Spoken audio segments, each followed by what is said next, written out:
لیکن میں نے پہلی دفعہ جو میری جنرل باجوہ سے میرے 3.5 سال گزرے ہیں.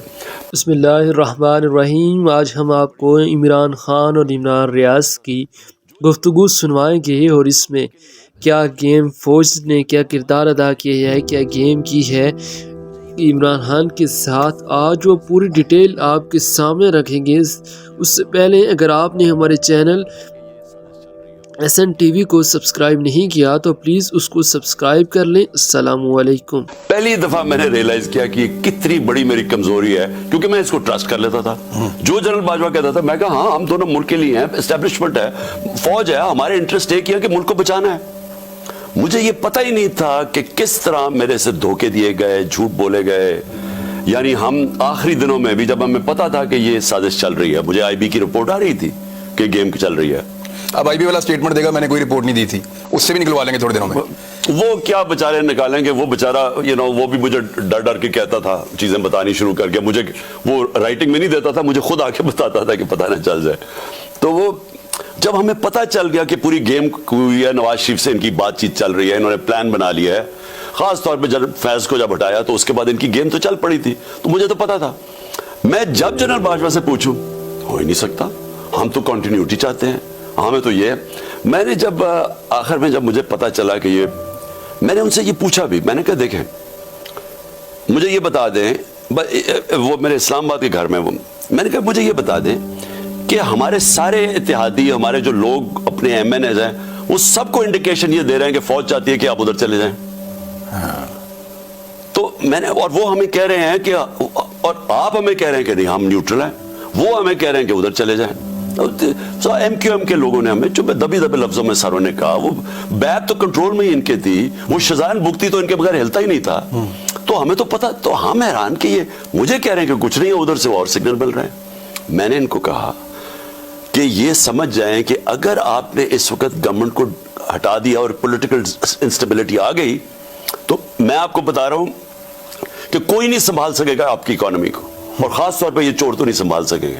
شوکت ترین کو میں نے بھیجا, انہوں نے اس کو بتایا کہ یہ جناب حالات ہیں, آپ نے اس وقت اگر یہ کر دیا. 2 گھنٹے وہ بیٹھا رہا ان کے ساتھ, ایک سمجھایا اس نے سٹیپ بائی سٹیپ کہ اس سٹیج کے اوپر اگر آپ نے پولیٹیکل انسٹیبلٹی لیا, اکانومی آپ نہیں سنبھالی جائے. تو آپ کو کیا لگتا ہے, پہلے میں سن لوں. اس کو بھی کہا کہ فکر ہی نہ کرو, کنٹینیوٹی رہے گی. اچھا, مجھے بھی کہا فکر میں. میں نے ان کو پھر ایک دن کہا, میں نے کہا دیکھیں مجھے یہ پتا ہے کہ اب ہمیں سارا واضح ہو گیا کہ آپ نیوٹرل نہیں ہیں, آپ ان کی طرف کہہ رہے ہیں کہ ادھر چلے جائیں. تو میں نے ان کو کہا مجھے کلیئر کر دیں. میں نے کہا میرے سے یہ اب نہ کریں کہ یہ ہم آپ کے ساتھ بھی ہیں, اور میں نے کہا کلیئر کر دیں آپ ادھر ہیں یا ادھر ہیں. اگر آپ نہیں ہیں تو پھر میں اور میری اسٹریٹجی ہے, اگر ہیں تو اور اسٹریٹجی. تو انہوں نے کہا وہ کون سی اسٹریٹجی. میں نے کہا میں اپنے لوگوں کے پاس جاؤں گا. میں نے ان کو کہا کہ میں